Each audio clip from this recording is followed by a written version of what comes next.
on. Okay, so with that, let me begin. 27. Welcome to everybody. We're very glad to have Dr. Ayel Meiron, and we thank very much the Women's League for organizing this whole process. Every city in the world has some unique aspect of itself. Los Angeles is all about movies. Athens is all about the Parthenon.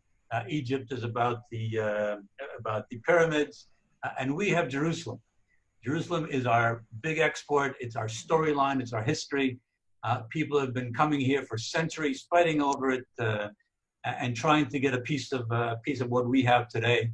In many aspects, I'm sure many of us came specifically for the zchut of being in Jerusalem.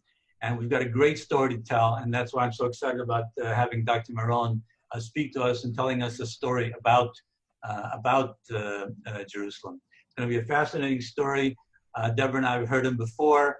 We sat through hours and hours of his lectures years ago, and we're just enthralled by it. So this is a real highlight. So with that, I'm going to turn it over to Shirley, who's going to make some comments, and then we'll begin. Shirley, you're on. Thank you, Mark. Chag Sameach, everyone, and welcome to the Women's League Yom Yerushalaim program. As we could not hold our regular Yom Yerushalaim luncheon, we're extremely fortunate that Dr. Ayel Meiron has agreed to address us this morning. Dr. Meiron was formerly coordinator of scientific projects at Yad Yitzhak Ben Zvi Institute in Jerusalem. He is an academic advisor for historical and archaeological projects in Israel and has edited and published numerous books on the subject of Land of Israel research. Dr. Meiron is the scientific editor of the annual publication of City of David Studies of Ancient Jerusalem Conference. He taught a course at Bar-Ilan University on Jerusalem from its beginnings to the destruction of the First Temple in archaeology, history, and the Bible, and has written a university textbook on that subject. He is also the author of a university textbook on the history of Jerusalem in the Second Temple period. The topic of his talk today is the search for the Ark of the Covenant in the City of David, and I'm delighted to invite Dr. Meiron to now speak to us. Dr. Meiron. Hello, thank you, Shirley. Thank you, Mark. It's great being with you today. Yom Yerushalayim Sameach. Happy Chag Yerushalayim, happy holiday. And I'd like to thank you for inviting me to give this talk about the real Indiana Jones and search for the Ark of the Covenant in the City of David. Not too long ago, 110 years ago, I already learned that we were, in the past, we were probably neighbors, members of your community at Hanassi Synagogue, and myself working at Yad Ben Zvi. So for a couple of years, I was actually working not too far from Beit Knesset Hanassi. As Mark said correctly, Jerusalem was and is fought over by all nations and religions, monotheistic religions. Indeed, the reason being that at one point in its history, Jerusalem stopped being just any other Canaanite city, and it began to be the holy city. That happened because of two things. It happened because of what King David did when he chose Jerusalem to be his capital, and later by what his son Solomon did when he built the temple in Jerusalem. Jerusalem became the capital of a nation, and more importantly, the spiritual center of the people. And indeed, as Christianity and Islam emerged, branched off the original monotheistic religion, which is Judaism, obviously these ideas about the sanctity, the holiness of Jerusalem infiltrated into these religions too, and explain the importance of the city to non-Jewish religions as well. Now, I'm going to focus on the treasures of the Temple of King Solomon, but as I said, the title of my lecture is The Real Indiana Jones, and that, of course, is based on the famous film by Steven Spielberg on Indiana Jones searching for the treasures of the temple. Indiana Jones, aka Han Solo of the Star Wars saga. He had, as many people in the academy, he has several jobs. So he's also well known as Han Solo. But as Indiana Jones, he was searching for the temple's treasures that were originally in Solomon's temple in Jerusalem. Now, when we say the temple treasures, we need to clarify one thing. Which temple are we talking about? I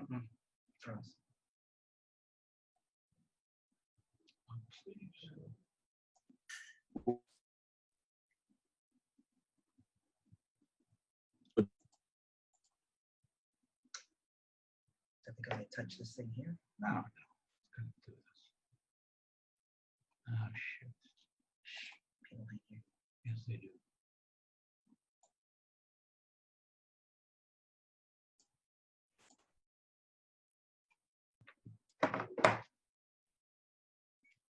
you say something to me? Clay Morty? No.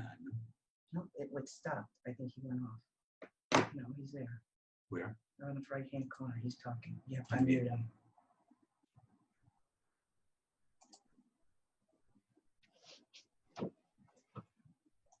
Is he? No, he stopped talking. Okay. Everyone, can you hear me? You were frozen for a while.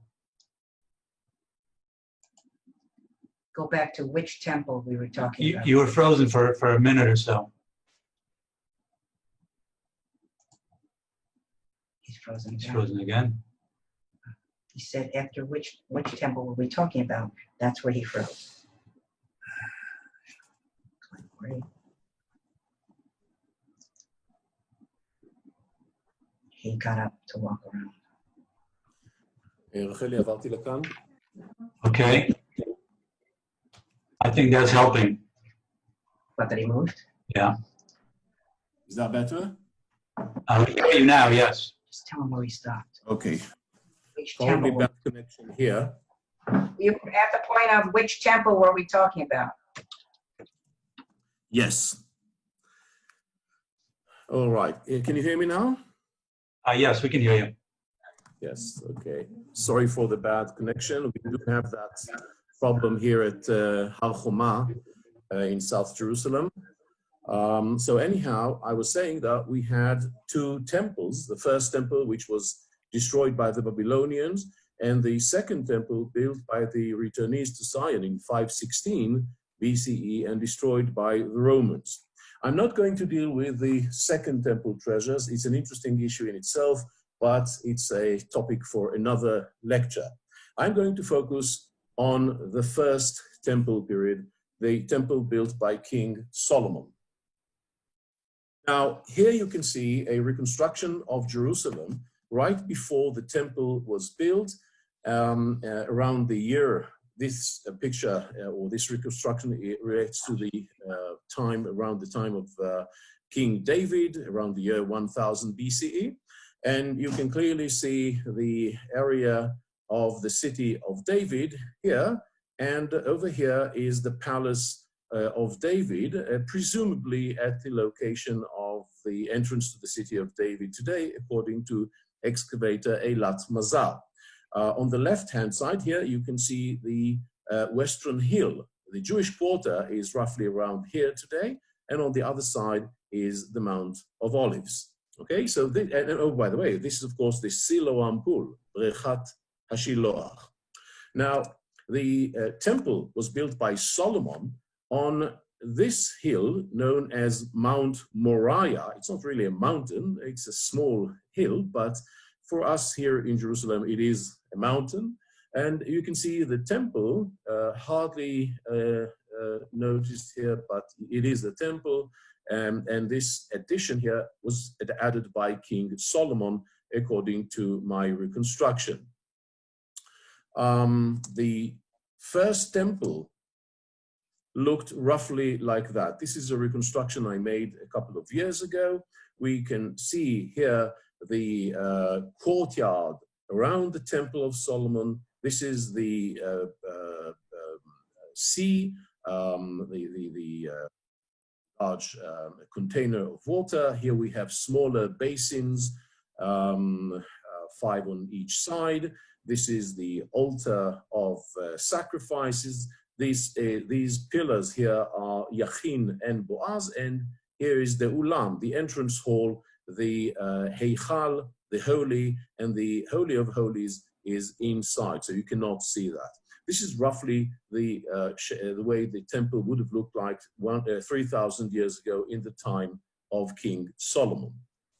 Now, Jerusalem evolved during the first temple period. It's a period of 400 years, and eventually it also includes the Western Hill over here with the walls built by King Hezekiah. And those of you who know a little bit about Jerusalem's archaeology, here you can see the area of the broad wall in the Jewish quarter. So I included it in the reconstruction, and the temple is still over here. But as we all know, in 586, the temple was destroyed by the Babylonians. Here's an imaginary reconstruction of that event by Meiron Hamikdash. And obviously, we need to ask what happened to the temple's treasures, all the holy vessels, and there were many of them. What happened to them? The answer seems to be quite obvious, as we can read in the Bible, in the second book of Kings, chapter 25. On the 7th day of the 5th month, Nebuzaradan, an official of the king of Babylon, came to Jerusalem. He set fire to the temple of the Lord. The Babylonians broke up the bronze pillars, the movable stands, and the bronze sea that were at the temple of the Lord, and they carried the bronze to Babylon. They also took away the pots, shovels, wick trimmers, dishes, and all the bronze articles used in the temple services. The commander of the imperial guard took away the censers and the sprinkling bowls, all that were made of pure gold or silver. The bronze from the 2 pillars, the sea and the movable stands, which Solomon had made for the temple of the Lord, was more than could be weighed. All right, so it seems like a fair description of the looting of the temple, but when you look at it again, something seems to be missing from the list I just read.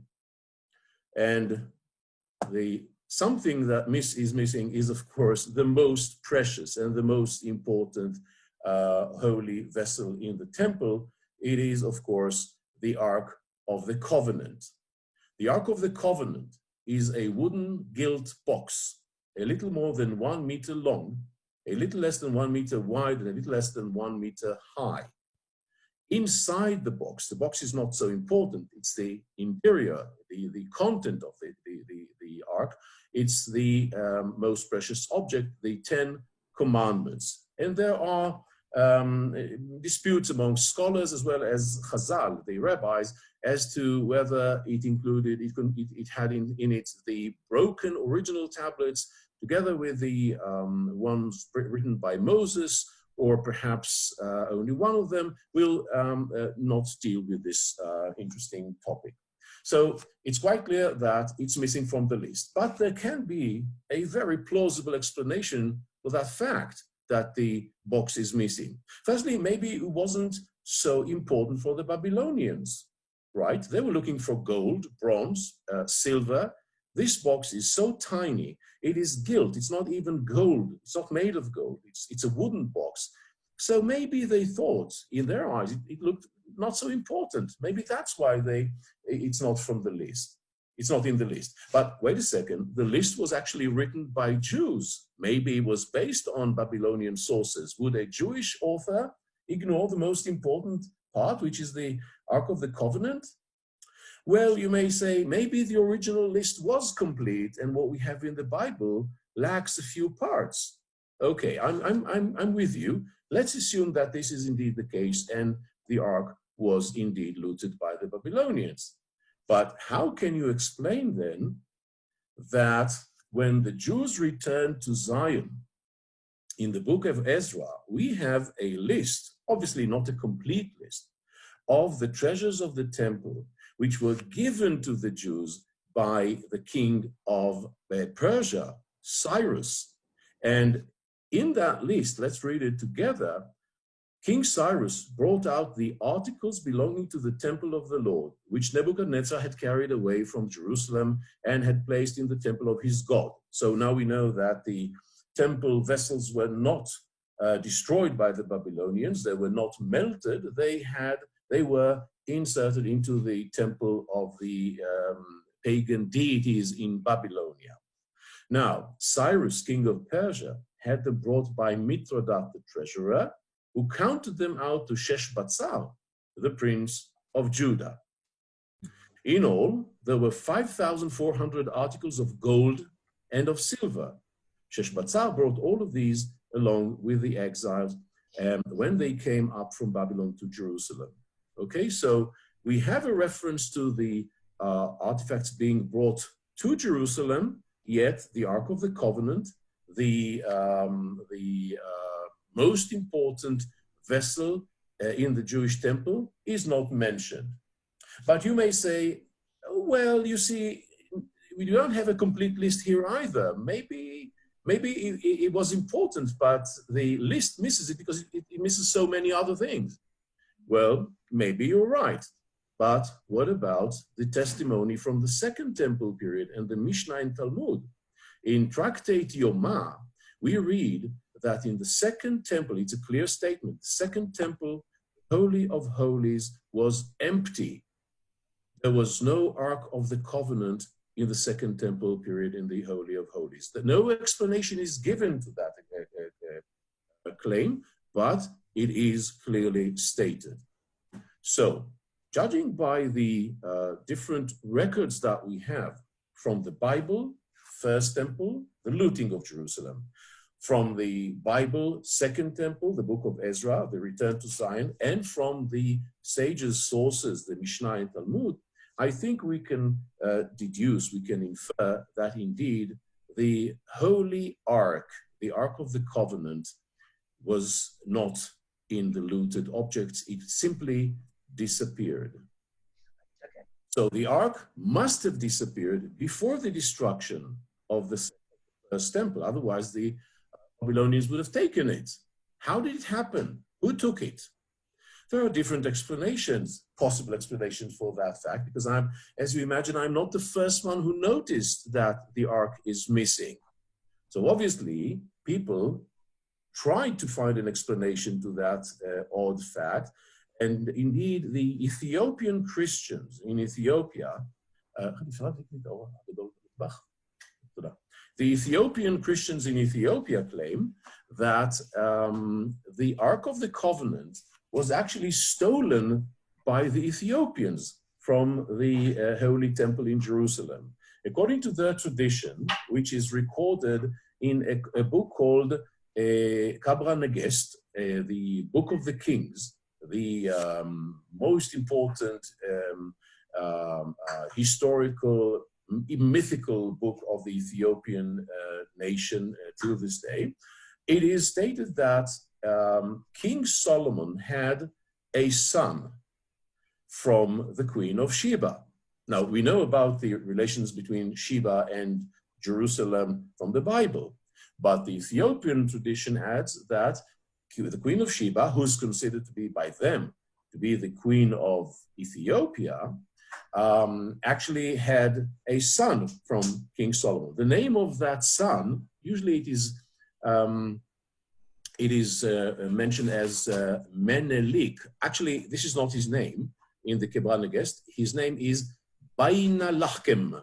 Baina Lachkem is an Ethiopian pronunciation of an Arabic word or two words meaning the son of wisdom, which makes sense. As we know, Solomon was indeed the wisest man, as the Bible states. So Baina Lachkem, the son of Solomon, came to Jerusalem to visit his father, according to the Ethiopian tradition. And when he went back home, he stole the Ark of the Covenant from Jerusalem.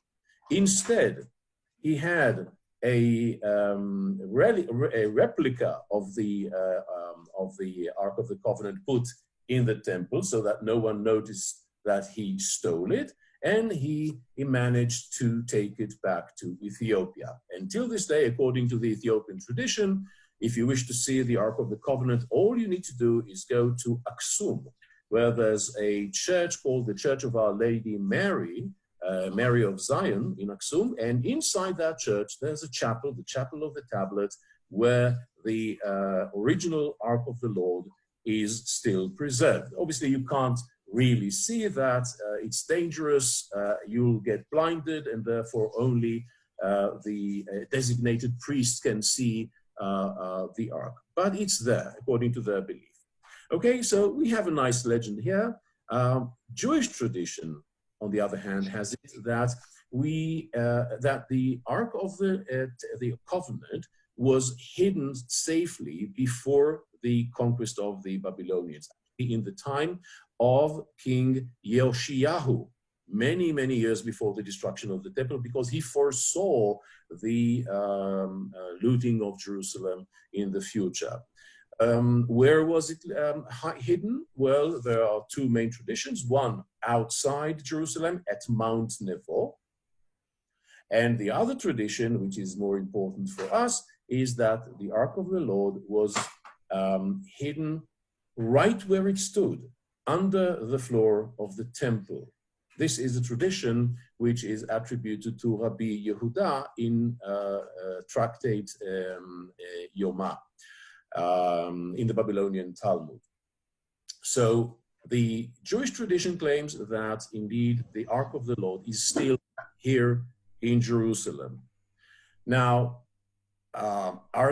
is there any space under the Temple Mount today? Can we corroborate such a statement that there are underground vaults that could serve such a hiding place? Well, yes. Take a look here at this reconstruction I made of the Temple Mount, the way it was built. Now, this relates to the Second Temple period. Okay, this is not the First Temple period temple, but you can see how King Herod built the temple. According to my reconstruction, you see the four walls of the temple, which still stand today. All of them still stand today. The Western Wall is the best known, but there are also the other walls standing. And they create some kind of a box around the Temple Mount, around the center here. And in order to build something spacious and impressive on this region, you need to level it. How exactly do you do that? Let's take a look at the short video here, which will explain that. Okay, so we have arches built, vaults. On top of them, a ceiling. And on top of that ceiling, the floor of the temple and the temple itself.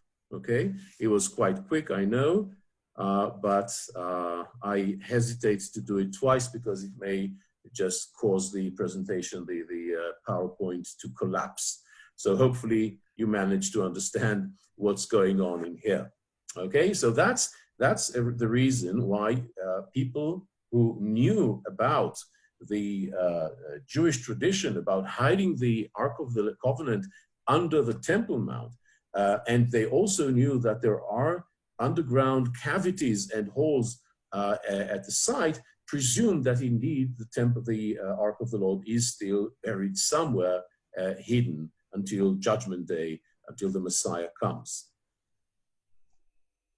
Indeed, there's also a cave under the, right at the center of the Temple Mount. If you look to the left here, you can see on the left-hand side of the slide, you can see here the Temple Mount. Here's the Dome of the Rock, which according to many scholars stands at the spot where the first and the second temples stood. And underneath the Dome of the Rock, here you can see in the middle here, it's a picture taken inside the Dome of the Rock, is the foundation stone, Even Hashtiyah, or the bedrock of the Temple Mount. And inside, you can see there's a fissure here. And if you look inside, there's this cave. Okay, so there's an underground cave right under the Dome of the Rock, or from a Jewish perspective, right under the place where the Holy of Holies used to be in the first and the second temple period. Okay, today it serves as a little mosque. Okay, I went there, I checked it, the Ark of the Lord isn't there. Okay, mind you, there are even more cavities in this underground cave. Under its floor, actually, there's another hidden cave which you cannot see today. So there are many possibilities. Now, all that was known already in the 19th century, and certainly at the beginning of the 20th century, when this gentleman is about to become the hero, or one of the two heroes of our story. This gentleman is called Walter Henrik Juvelius. He was born in 1865 and he died in 1922. He is a Finn. He lived in Finland. He is relatively well known even today in Finland as a translator of poetry from German and Swedish to Finnish. He himself was an accomplished poet, and later he also served as the director of an important local library. But most importantly, he wrote his PhD, his doctoral thesis, on Jewish chronology, okay, the history of the Jewish people in the biblical times. And now the things now become more interesting. Allegedly, and the reason I'm saying allegedly is because what I'm going to tell you now is not related by Henrik Juvelius himself, at least not in his PhD, and it is, though, described, it is mentioned in the early reports about the adventure of his expedition in Jerusalem in 1909. So the earliest report already tell us that at one point, around the year 1900, Juvelius traveled to Istanbul. And somewhere in Istanbul, there was a library, and there he stumbled upon an ancient manuscript, allegedly of the book of Ezekiel, Yechezkel. Okay, the prophecies of Yechezkel. It's right in the transitional period between the first temple and the second temple period. He prophesies already in Babylon. Okay, and if you don't know where he prophesies, Hanavi Yechezkel, prophet Yechezkel, prophesied at Tel Aviv. Okay, so he describes Jerusalem's temple, but he lives at Tel Aviv. Tel Aviv is not present-day Tel Aviv. It's a Babylonian city, and its original name is Til Abubu. Til Abubu in Akkadian, in Babylonian, means the mound of the flood. Yechezkel wrote his visions, and they are the book of Yechezkel in the Bible. Now, Walter Henrik Juvelius encounters a copy, a manuscript of the book of Yechezkel, and that copy was unique because it was encoded in some way. As I said, I rely on the reports from the time. No one bothered to explain what kind of coding we're talking about. Was the text itself encoded, or was there an interpretation around the text and that was encoded? Anyhow, he believed he could decipher the code. And according to his understanding, the code in the book of Yechezkel describes the precise location of the place where the Ark of the Covenant was hidden in the first temple period. With this information, Juvelius attempted to raise funds for an expedition to come to the Holy Land and dig in Jerusalem. Obviously, he failed. Why obviously? Because no one knew Walter Henrik Juvelius outside Finland. He was not a member of the elite. He was not an aristocrat. And therefore, he found it very difficult to have or to create the proper ties and links with the people who could actually support him financially. So around the year 1908, eventually, following his failed attempts to raise funds to excavate in Jerusalem, he met in London a young aristocrat, gentleman, and an officer, of course, who fought in South Africa a couple of years earlier, whose name was Montague Brownlow Parker, later the Earl of Morley. And he managed to captivate the imagination of Captain Parker, and together they managed to raise the funds needed for the expedition. Now, we have reports, financial reports from that time, and apparently they managed to raise 20,000 British pounds. Now, on the internet, it's interesting, there are calculators you can use in order to estimate the worth of 20,000 British pound then in modern currency. Unfortunately, different calculators, I tried to do that. Different calculators give you different numbers. So all I can tell you is that 20,000 British pound are a lot of money, a couple of millions today, which is quite impressive. Every modern archaeological expedition would be glad to have that amount of money. And being an aristocrat, having the right connections, it was quite easy for Parker to raise the money. Actually, one aristocrat, wealthy aristocrat in London, who found interest in the project and wanted to assist, was actually rejected because they said, "Thank you, we already have more than enough," which is quite nice. But the main problem was not really the money. The main problem was that they were about to dig in Jerusalem. Moreover, on the Temple Mount, okay, the third important religious site in Islam after Mecca and Medina, and under Turkish Muslim rule. Who would let them do that? Well, with the right amount of money, the Turks will. Indeed, Parker or his representatives traveled to Istanbul. Mind you, we're in a revolutionary time in Istanbul, so prime ministers change every now and then. But anyhow, they managed to gain an audience with the prime minister at the time and his minister of treasury, and they signed an agreement. In that agreement, the expedition will gain a firman. Firman is the Turkish word for a license to dig, not on the Temple Mount though, but in ancient Jerusalem, which was fine with Parker and Juvelius. And in return, they promised to give half of the treasures of King Solomon once they find it, of course, right? So that was the deal. And equipped with the firman and the money, now the expedition is ready to go to the Holy Land, to Jerusalem.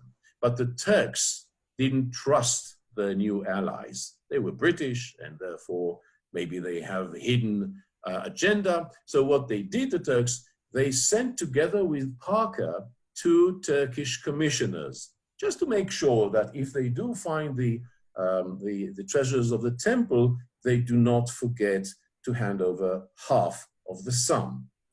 Now, the question now is, you don't have a place, you cannot dig on the Temple Mount. Even with this firman, you're not allowed to dig on the Temple Mount. Where should Parker and Juvelius dig? Well, Juvelius examined his reports, his interpretation of the hidden code in the book of Ezekiel, and got to the conclusion that there's a favorite place to dig in. A series of tunnels that were excavated already in 1867 by Captain Charles Warren in the city of David. Let me show you what these tunnels are. And yes, it is me. Sorry for the hairdress. It's a bit different than what we see today. Began in 1867, when the English captain Charles Warren and his aide, Henry Myrtles, entered the Gihon Spring. They crawled for about 20 meters, when suddenly they discovered a breach in the wall.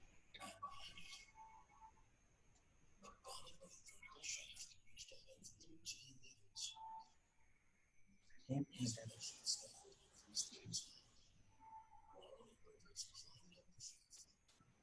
Here at the top of the vertical system, 80 subterranean tunnels.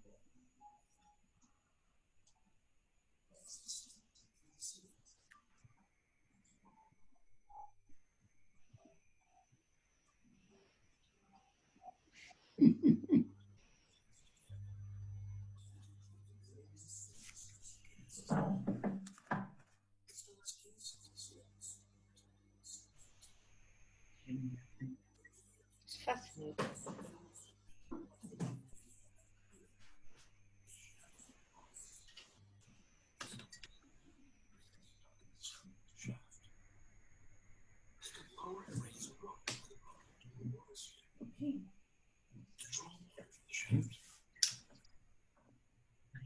That's what I have subtitles. Okay, hopefully you can see me better now.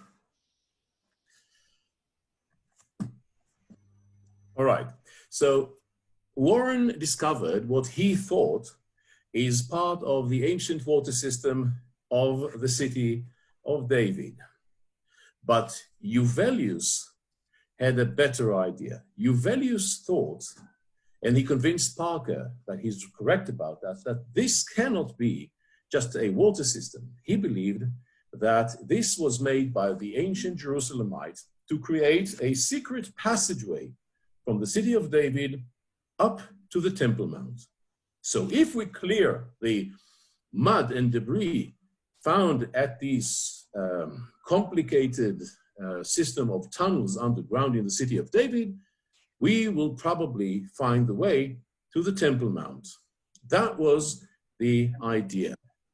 And that's how the expedition begins to dig in Jerusalem, in the city of David. Obviously, the gentlemen you see in the picture are not the actual diggers. As today, archaeologists don't physically do the work, they hire workers, skilled workers. And so we know that they hired 179 workers from the village of Silwan, opposite the city of David. And they worked for them for 2 years. For 2 years, from 1909 to 1911. The leaders of the expedition can be seen here. Mind you, the person at the center, this one right here, is Montague Parker, okay?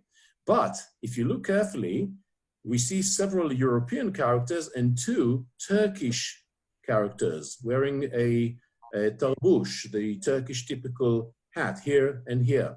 These are the 2 commissioners, the 2 supervisors who were sent to keep an open eye on the excavators and make sure that the money gets to the Turkish treasury once Solomon's treasures are found. Are these all of the, is this the entire leadership of the expedition? No, it isn't. For instance, Walter Henrik Uvelius is not in the picture. Moreover, there's another person who joined, who was taken to Jerusalem by Parker and Uvelius, and this is his name. He's called in their reports von Berg, the mind reader. Okay, what we would call today a mentalist, a kind of a Uri Geller who searches for oil, or that kind of person. So they brought a mind reader, a spiritualist, in order to help them if they failed to find the way to the treasures of the temple. So the excavations begin, and in this period of 2 years in the city of David, the Parker expedition digs down first into the Warren shaft system. Indeed, what you see here is a modern shaft. The scaffoldings on which the workers are standing on are right above Warren's shaft, and they dug down from from the surface of the ground down to the underground tunnels. How did they know where to dig? Amazingly, they used the drawings and plans made by Warren in 1867. So 40 years ago, Warren drew his plans, and they were absolutely essential for this expedition to find the correct spot to begin with. And indeed, they started digging at the Warren shaft system, and what they found is what was, for us, it's quite expected. It leads nowhere. The Warren shaft system is not a series of tunnels leading to the temple. It begins and ends on the eastern slope of the city of David. It's simply a sophisticated water system from the Canaanite period, before the time of David, 800 years before David.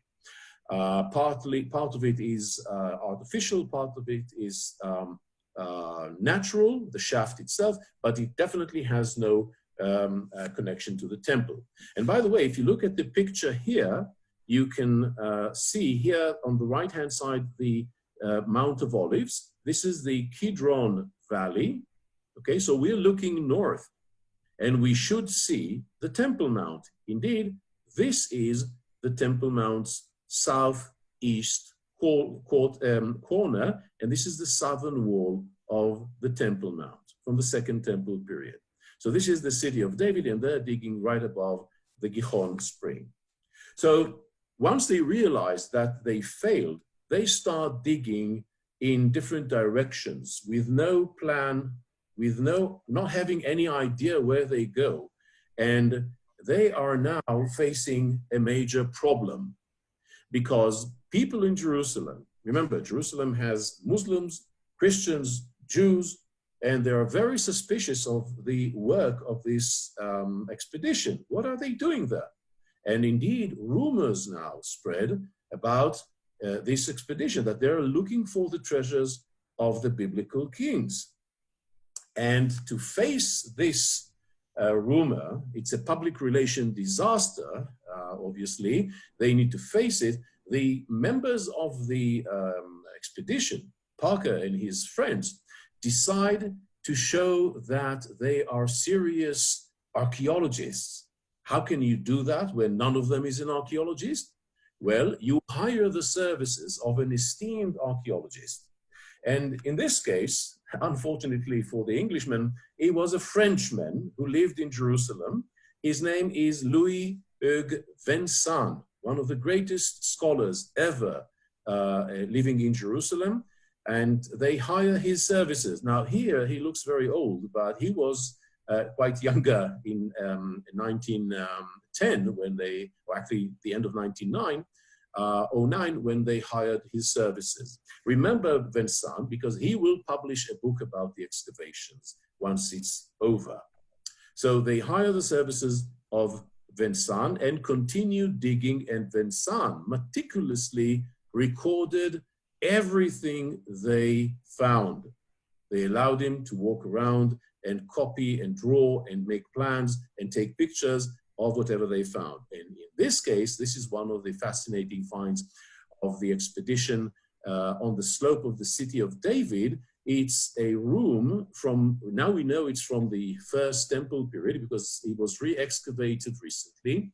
And at that room, it's a rock floor. You can see these odd grooves. These odd grooves are a mystery. Till this day, we do not know what it was made for, but it's from the First Temple period. And they were located, it's a house that was built outside the walls of the city. Here, I asked Shalom Kveler, a talented artist, to give us an aerial view at the finds. So what you see here are the finds of Parker, re-excavated by modern scholars. Here's the room with the weird grooves in it. There's another room here, kind of a niche. And most importantly, take a look at this part. I know it's not very clear, but this is a rectangular stone structure, not very big. And over here, I know it's not very clear, but when you look at it in reality, it's very clear. It's what we call a standing stone. A standing stone in Hebrew, matzeva. Not matzeva as in tombstone. Matzeva in biblical Hebrew means a standing stone used for worship. So that's how archaeologists use that term today. So when I say matzeva, it doesn't mean that someone is buried here. It means that we see here a cultic place, okay? A place for worship. Knowing that, myself and Eli Shokun, who excavated that site, we instructed Shkvelel, and this is a nice reconstruction of the rooms excavated by Parker. So what we have here is the room with the grooves on the floor. Over here, we can see a reconstruction of an altar, and right over here is the standing stone, and all that. This area is actually a cultic area, a private cultic area, and we know such places also in other places, such as Churvat Kayafa in the Shfela, and many, many more, Tsuba, and so on and so forth. So that was found by Parker. But as beautiful and as important the archaeological finds were, these are not the temple treasures. So for Parker and his companions, that was a great disappointment. Where are the promised treasures of King Solomon? Well, we know where they are, at the Temple Mount. How can we get there? Now, the pressure was actually boiling up now because the failure and disappointment led the commissioners, the Turkish commissioners, to leave the country. They said, okay, nothing will be found here. We're wasting our time. And Parker was afraid that the work of his expedition will be soon stopped by the Turks. So in the spring of 1911, they had to decide what to do. Do we finish up and then sail back to England, or do we take a bold step? Do we go to the source? Do we start digging on the Temple Mount? Well, Parker decided it's time to do that. And during the spring of 1911, the members of the expedition secretly entered the Temple Mount for several nights, over a week probably, perhaps 2 weeks, and dug first here, I hope the cursor, you can see the cursor, here right under the Al-Aqsa Mosque.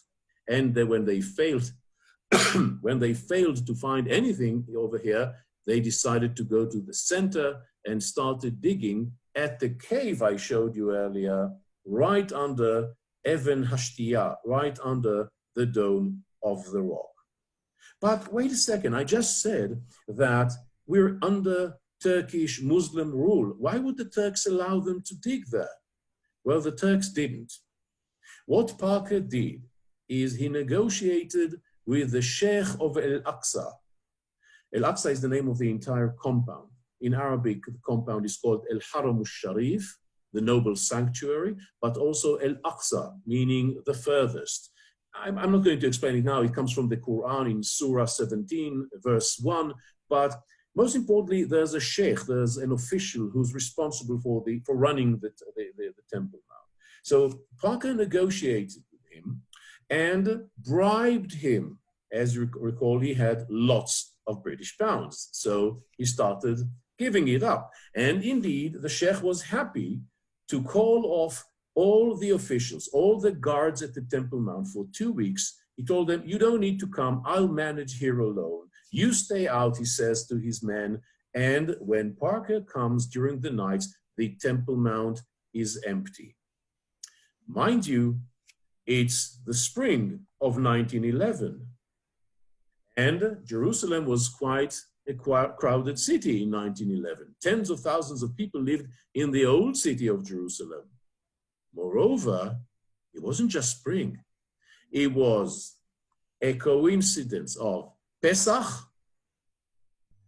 the feast of Nabi Musa, a Muslim feast, and Easter, Orthodox Christian Easter time. So altogether, they coincided on the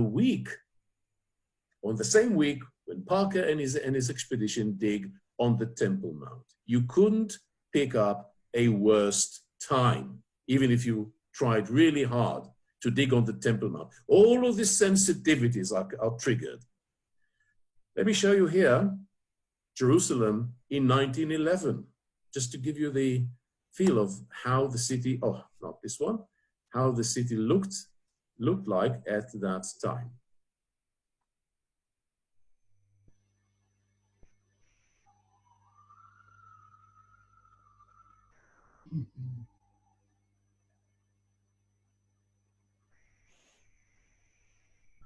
This is the train to Jerusalem.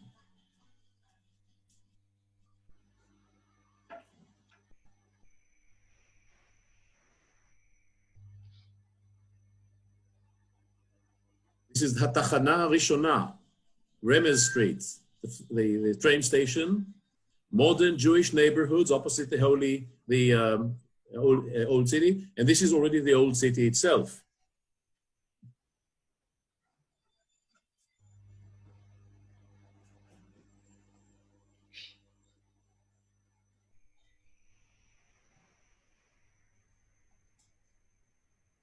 The Kotel, of course, as you can imagine.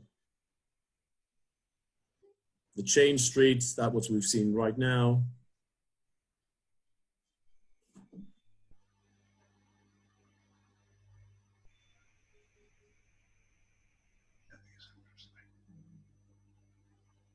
The Temple Mount.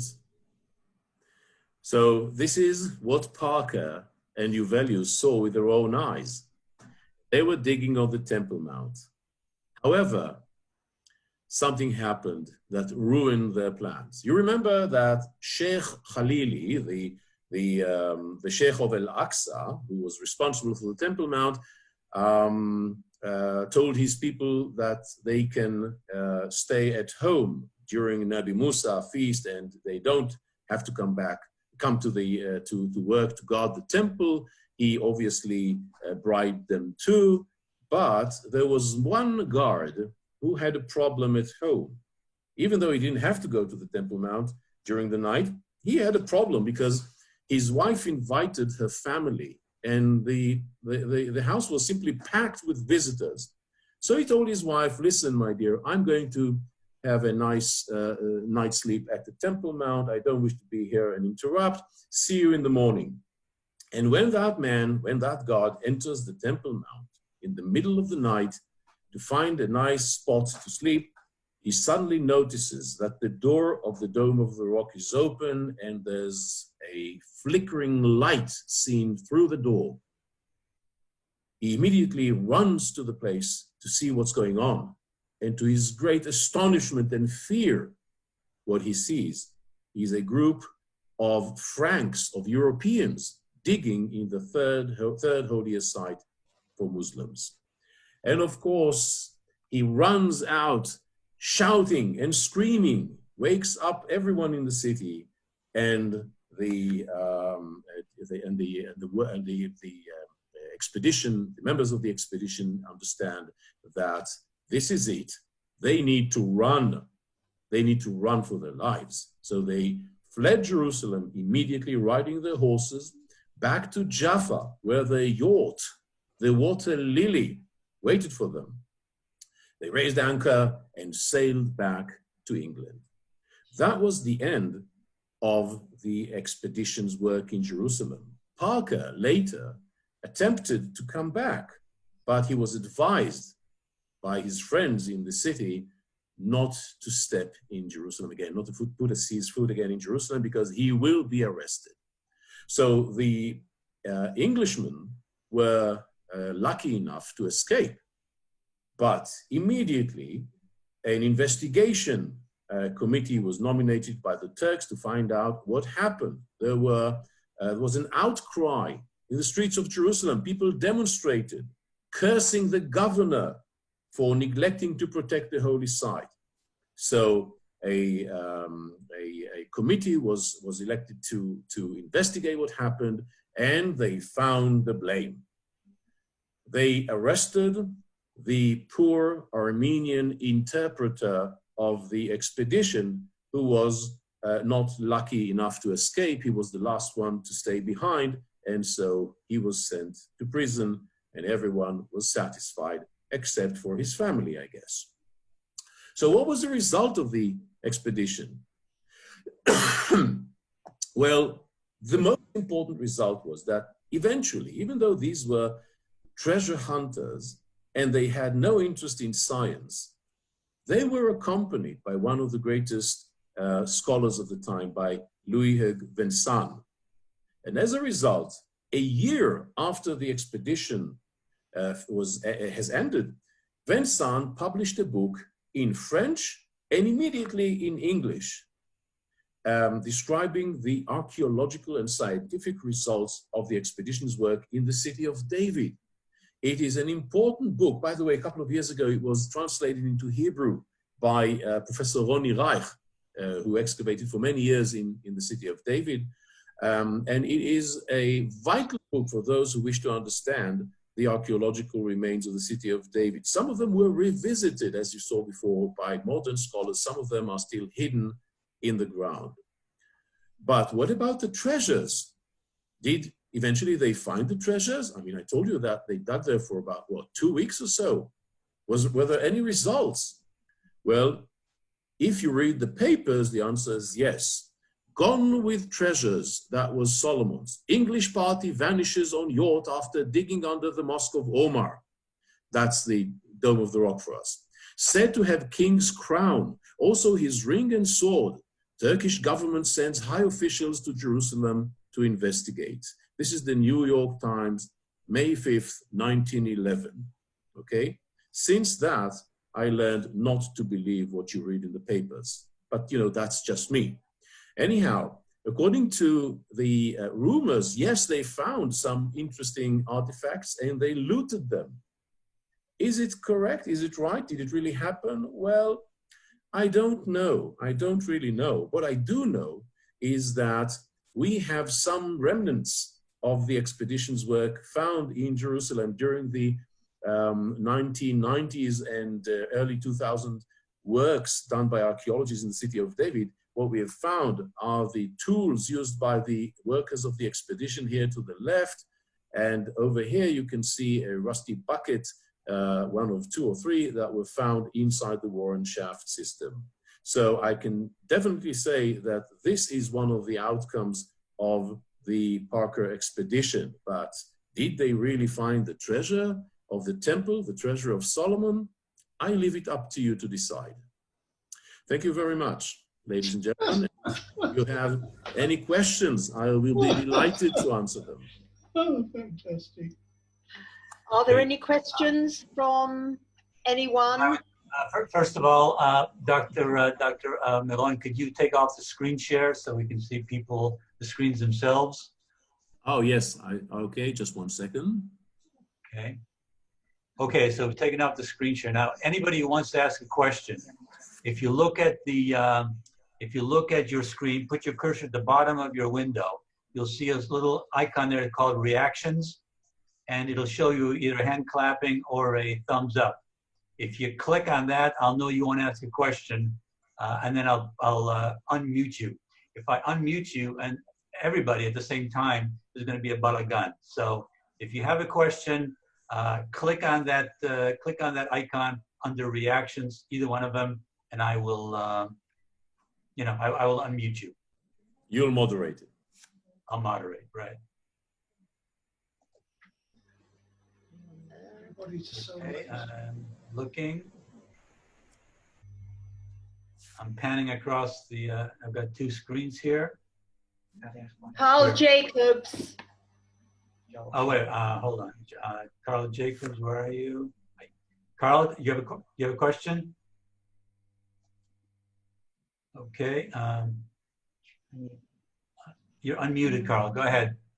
Into your computer. There was a video I saw the other day, I think from an old CBS, the tunnel complex today, with someone, I'm not sure who the archaeologist was, but with an Indiana Jones hat, talking in front of this gigantic 500-ton plus Herodian stone, making some comments about there's a room on the other side of that. You have a clue what this clown was talking about? Yes, well, since Indiana Jones, it's very popular amongst archaeologists. Can you hear me? Okay, Yeah. It's very popular amongst archaeologists to wear these cowboy hats or Australian hats.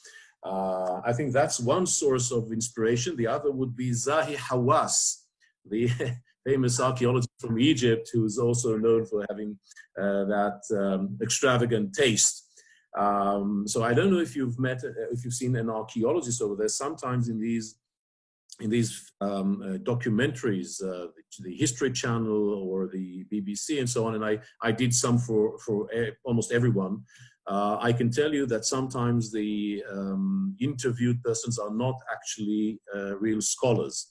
But I don't know about this case. But anyhow, I can tell you what you were seeing there.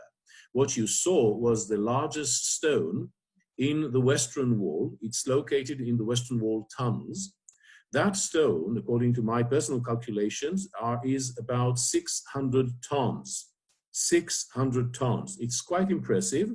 It's not the greatest or heaviest building stone in antiquity. It's from the time of Herod. Roughly at the same time in Lebanon, in a place called Baalbek, we have building stones weighing 900 tons and also one weighing 1,100 tons. So it's double the size of the one we are so proud in Jerusalem. Now, behind that stone, there's no room. It's simply a cavity because the Temple Mount in the time of Herod, as you could see in my reconstruction, is a wall supporting arches on top of which the plateau, the platform of the temple is standing. So when you have a built platform, it applies extremely high pressure on the arches and they tend to burst out. You need to support them. And one of the ways to support them is by building large stones at the meeting point between the arch and the wall. Now, in that case, yes, radar penetrating techniques that are very popular in archaeology showed that there is a cavity behind. That's exactly what we'd expect, okay? It doesn't mean there's a room behind that. It's simply one of the cavities, one of the arches inside the Temple Mount. Okay, we have two more questions, but I think it's all we have time for. So I'm going to unmute Joel Kaplan. And Henry Israel. I don't see that. Okay. Okay, I'm here. Could you go back to the slides before everything was built of David HaMelech's temple and Shlomo HaMelech's temple, and just speak a little bit about those two rivers going around the sides, and if they were just seasonal rivers? Were there actually? Could you speak just a little bit about the aquifer there in that area in the watershed? Yeah.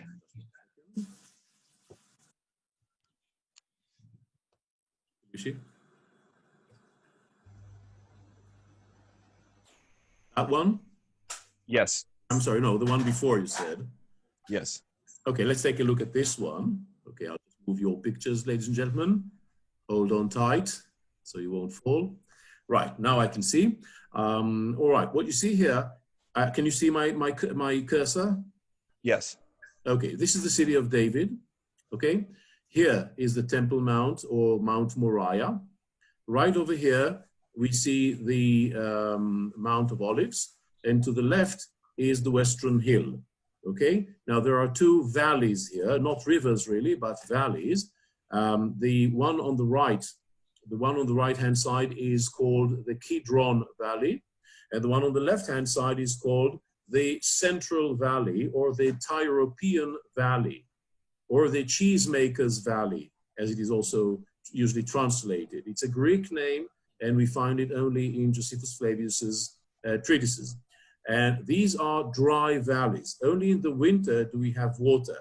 Indeed, in the case of the Kidron Valley, right over here, there's a church called Mary's Tomb, and it was annually flooded by the winter rains until the municipality of Jerusalem installed an underground drainage system.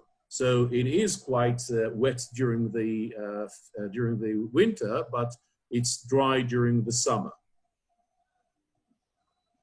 I see. The type of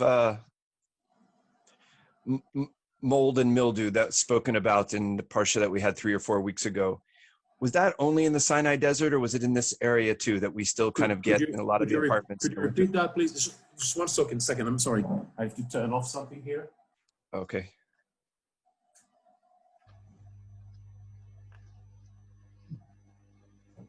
Okay, my daughter put the kettle on, and obviously I couldn't hear a word. Could you kindly repeat the question? With the moisture in this region, the type of mold and mildew or tza'arat that we read about in the Torah a few weeks ago, was that only in Sinai, or was that up in this region too? I mean, we get it in the apartments now even. What's the archaeological findings of that type of, with talking about the gold, and that when there was gold behind the walls, there was more moisture. So it was, I mean, the spiritual reason is the tza'arat is there because it would lead people to gold, but scientifically, what is that? And is that still, was that occurring in some of these chambers because of the seasonal change in humidity? I'm sorry, you're talking about gold behind the walls? Well, there's a Hasidic teaching that when they would find that type of mold and mildew, sometimes it was because, yes. The treasure, yes. Could you just expound on that a little bit? Well, I have no idea. This is beyond my field of expertise.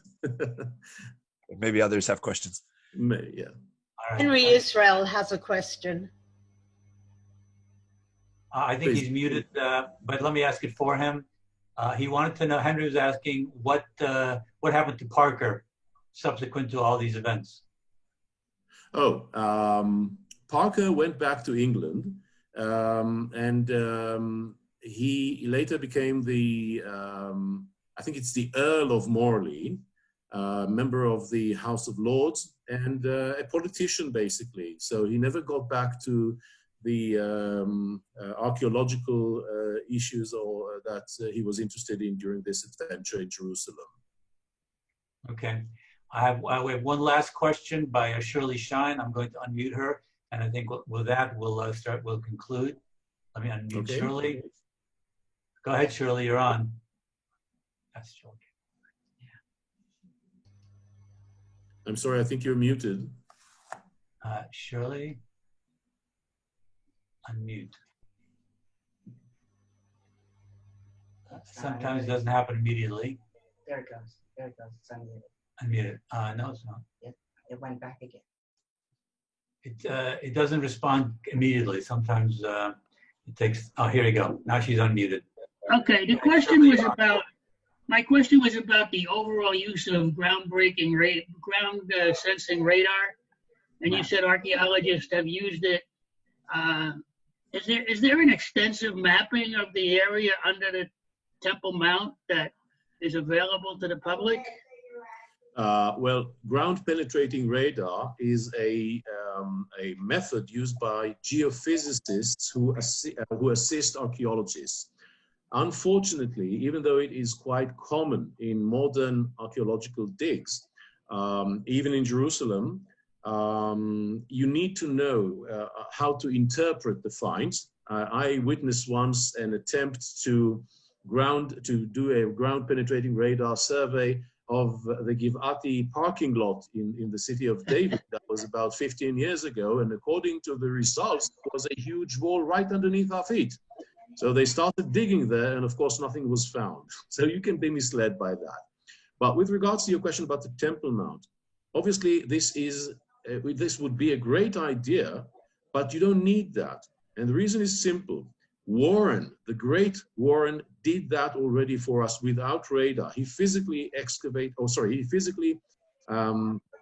investigated all of the dozens of the underground vaults at the Temple Mount. So we have a fairly good idea of what's going on right underneath. And obviously the Waqf authorities will not allow anyone to go on the Temple Mount and make any kind of investigation. So these are the reasons why, unfortunately, this is not something I expect to see done in the near future. Is it possible that there's another layer underneath where Warren explored? In the city of David or on the Temple Mount? Temple Mount. It's always possible, but bear in mind what we see under what Warren excavated or revealed or studied, he didn't really excavate, is already inside the bedrock. So under bedrock, you do not have anything built, but there's always a possibility of an even deeper niches and cavities underneath that level. That's exactly what we see, by the way, today in the recently published discovery at the Western Wall tunnels. It was already known for a couple of years, but it was recently published 2 days ago about the room from the Second Temple period, and it has several levels. It's in bedrock, but there are several levels. So perhaps in the Temple Mount, there are still some things that are hiding from us and waiting for future discoveries. Thank you very much. Okay, so with that, I'm going to turn it over to Shirley, and we'll start to conclude. Shirley? Thank you, Mark, and thank you for your help with this presentation. Ayel, that was brilliant. Thank you so much for speaking to us, but I would like to ask Deborah Zohar to formally give the vote of thanks. Okay, Dr. Meiron, as you know, my name is Deborah Zohar, not just known as Mark's wife, but I'm also the treasurer of the Women's League. On behalf of Beit Knesset and its Women's League and its Kahila, I wish to extend our thanks for a unique and enlightening perspective regarding the search for the Ark of the Covenant in the city of David. We very much hope that you will join us on future occasions. And we hope you'll find it too. Thank you. And I just want to thank everybody for watching. On behalf of the Women's League, wish everybody Chag Sameach. Chag Sameach and Shabbat Shalom to you all. Shabbat Shalom, and thank you. Bye-bye. Okay, everybody, I'm Bye. going to sign off. I'm going to turn this thing off. We've concluded. Shabbat Shalom to everybody. Shalom. Shabbat Shalom, Chag Sameach.